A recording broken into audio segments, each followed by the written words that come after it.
Dans la meilleure version de toi, tu seras toujours insuffisante pour la mauvaise personne.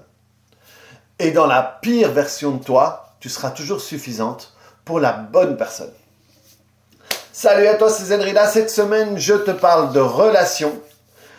Pourquoi est-ce que la version dans laquelle tu vas te proposer à quelqu'un n'est pas ce qui va faire que cette personne va t'accepter ou pas?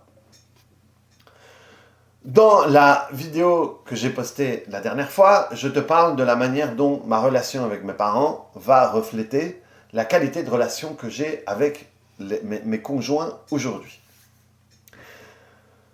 Ce n'est pas ce que je fais ou ce que je suis qui va faire que je vais être apprécié ou pas par une personne. Ça va être nos références internes à nous. Et nos références internes à nous vont créer les critères de satisfaction de quelqu'un ou pas. Et ça va être des critères complètement inconscients. Ça va vraiment être au niveau de la sensation. Et on dit souvent, les 10 premières secondes que tu as avec quelqu'un vont déterminer ta relation. Et en réalité, c'est même pas 10 secondes. Ça peut être une ou même une demi-seconde parfois. À l'intérieur de toi, tu as toute une série de critères inconscients sur comment avoir un conjoint. Comment est-ce qu'il doit être? Quels sont ses comportements? Comment est-ce qu'il va te regarder? Comment est-ce que toi, tu vas te comporter? Quelle position tu vas avoir en face de lui?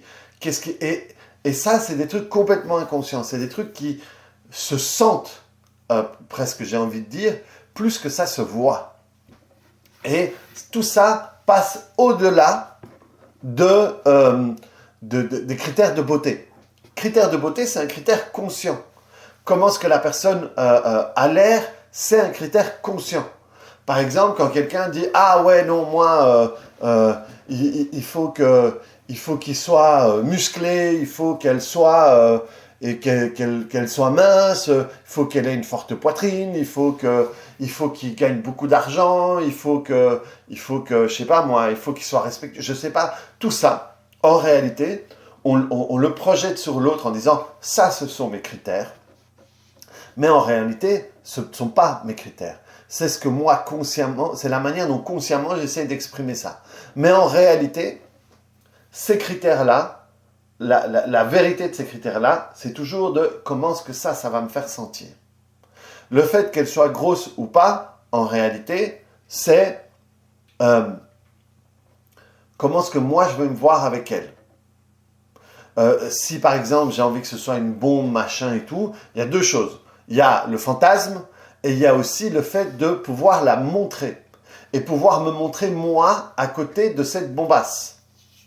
S'il gagne de l'argent, en réalité, c'est plus, voilà, moi, ma vie, qui sont des... Je suis conscient que là, je prends des critères caricaturaux. Hein. Mais c'est pareil pour, moi, je veux quelqu'un qui soit fidèle. Je veux quelqu'un qui soit, je sais pas moi, quelqu'un qui soit, en qui je peux avoir confiance ou quoi que ce soit. Tout ça, on rentre dans des critères plus subtils, mais c'est toujours de comment est-ce que moi, ça va me faire sentir. Alors, comment est-ce que je veux me sentir ou comment est-ce que je veux éviter de me sentir.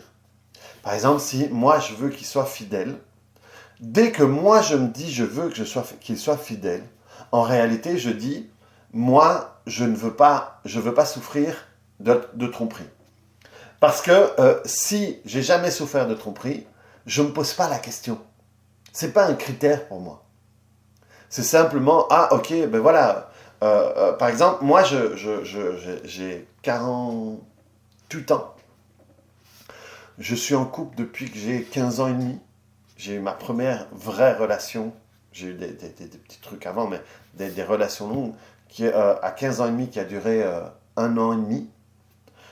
Pendant cette relation, je suis tombé amoureux de quelqu'un d'autre, donc j'ai quitté cette personne-là. Et le lendemain matin, à l'école, je demandais à l'autre fille si elle voulait bien sortir avec moi. Elle a dit oui. On est restés 13 ans ensemble. Ça s'est terminé. On a eu 6 mois de célibat. Enfin, j'ai eu 6 mois de célibat plutôt. Et ensuite, j'ai rencontré ma femme. Et ça va faire 18 ans qu'on est ensemble. Alors, En tout cas, à ma connaissance, je n'ai jamais été trompé. Et ce n'est jamais une question que je me suis posée quand j'ai voulu rentrer en relation avec chacune de ces personnes. Je me suis jamais posé la question si elle était fidèle. Jamais. Parce que ça ne fait pas partie de mes critères. Ça ne fait pas partie de mes critères positifs ni négatifs. Ça ne fait pas partie de mes douleurs.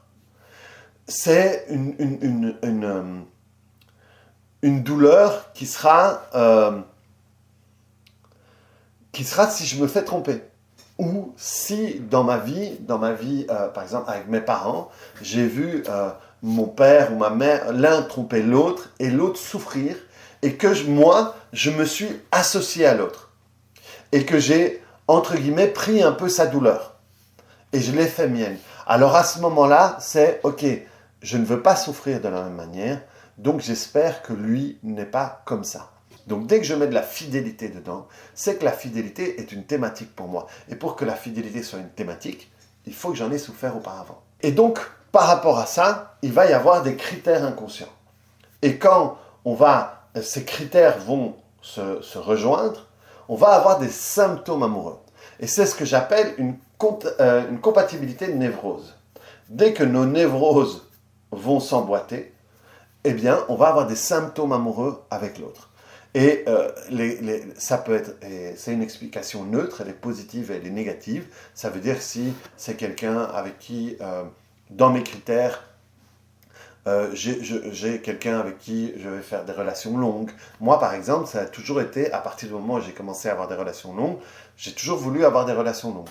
Et donc, dès que je sens qu'il y a quelqu'un là, qui est là et qui peut m'apporter ce que moi je veux, inconsciemment, hein.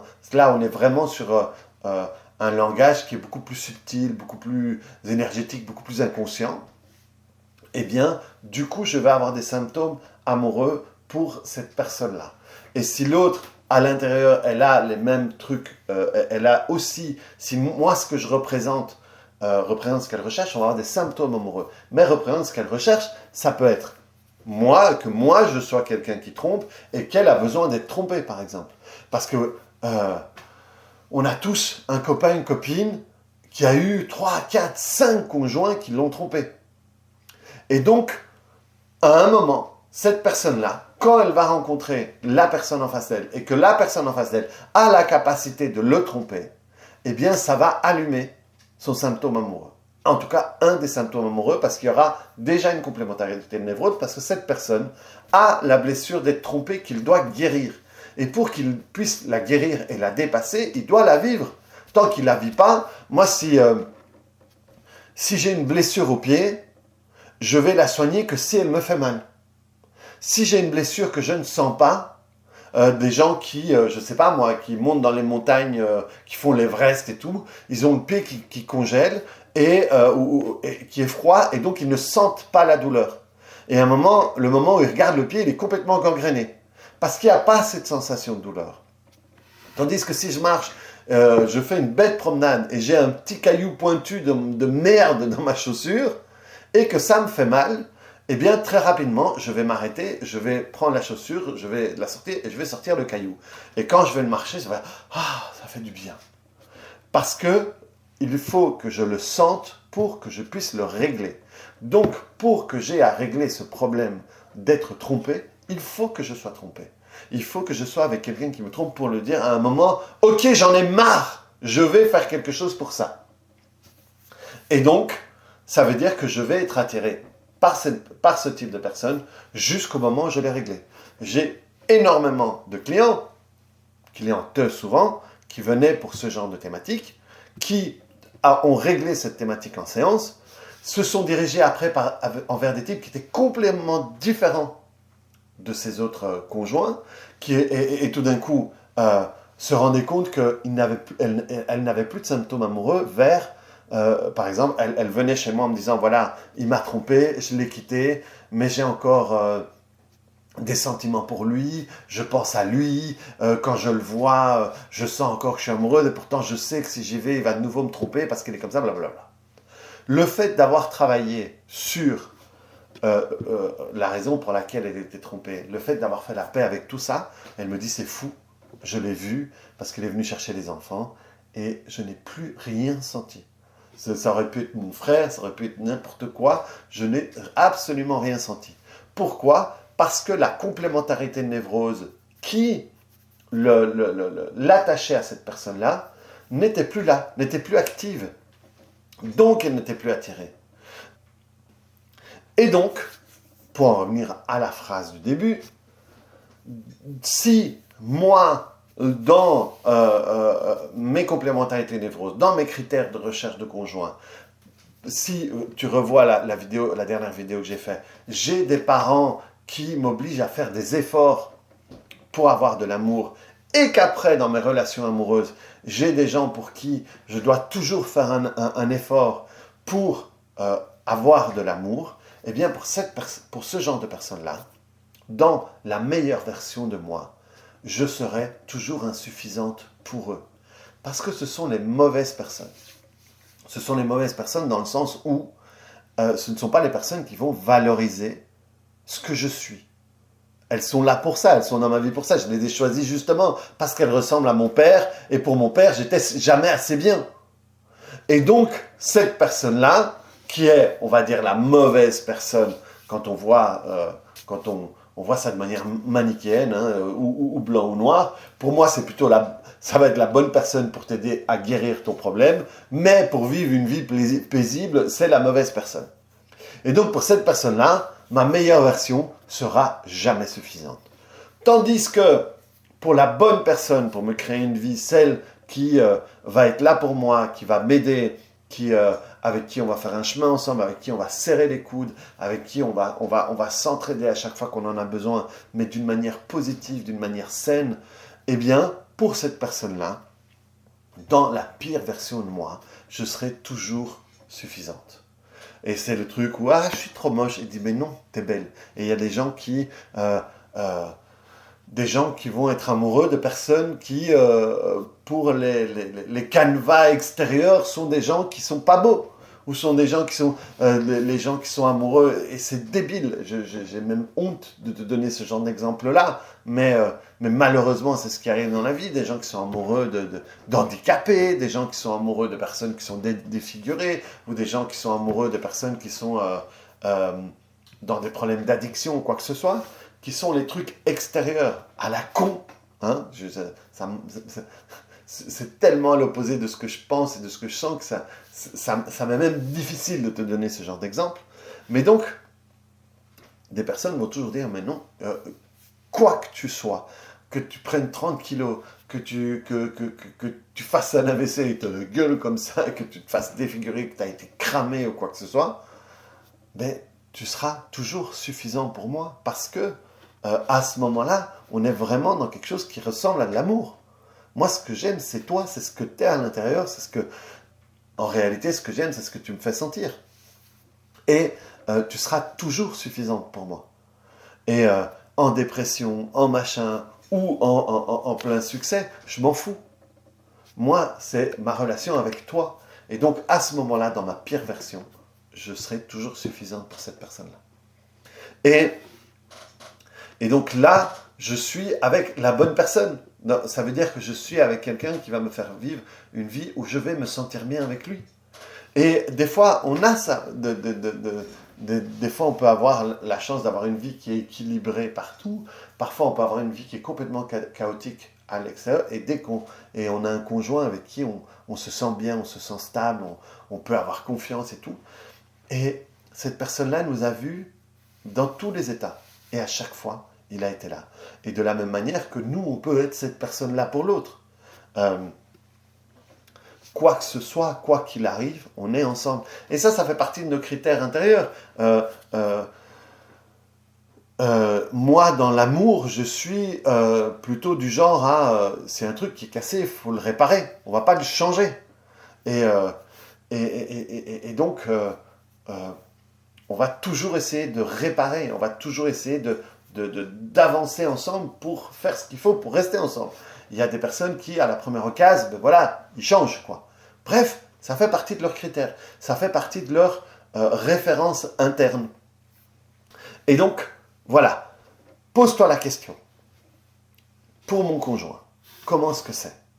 Est-ce que dans ma meilleure version, je serai toujours insuffisante ou dans ma pire version, je serai toujours suffisante? Et donc là, je vais pouvoir me dire, ok, je suis avec un conjoint où c'est stable et c'est sain pour moi, ou pas.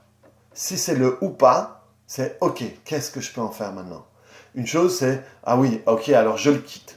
Ok, tu le quittes.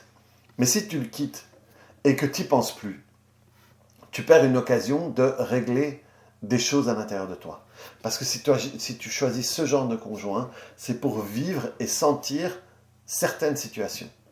Et ces certaines situations, tu les traverses parce que tu as besoin de régler quelque chose à l'intérieur connecté à ça. Si tu es avec le 5e conjoint qui te trompe, ce ne sont pas que eux les cons. Ça veut dire que toi, à l'intérieur de toi, tu as à faire la paix et à régler avec quelque chose qui fait que tu te diriges généralement vers ce genre de personne. Et si tu t'en vas et que tu ne règles pas ça, il y a beaucoup de chances que la prochaine, tu traverses de nouveau le même genre de situation. Donc profite de ça pour le régler. Et à ce moment-là, cette personne, d'une certaine manière, ne deviendra pas bonne pour ta vie, enfin pour vivre une vie avec elle, elle deviendra bonne pour t'aider à avancer. Et là, ça devient intéressant. Et là, on peut faire quelque chose de positif avec un truc qui n'était pas au départ. Donc voilà les amis, clique sur le bouton j'aime si ça t'a intéressé, ça a pu te faire réfléchir. Tu vas voir ici en dessous, en la description, il y a un lien vers un groupe. Je vais animer un groupe Facebook complètement gratuit, dirigé sur le traumatisme. Donc si tu t'intéresses au traumatisme, si tu as vécu au traumatisme, si tu connais autour de toi des gens qui ont vécu les traumatismes, ce groupe va t'intéresser. Je vais faire un live plus ou moins une fois par semaine. Je vais faire du contenu uniquement pour ce groupe-là sur les traumatismes en répondant aux personnes et tout. C'est complètement gratuit. Tu as le lien ici en dessous. Salut!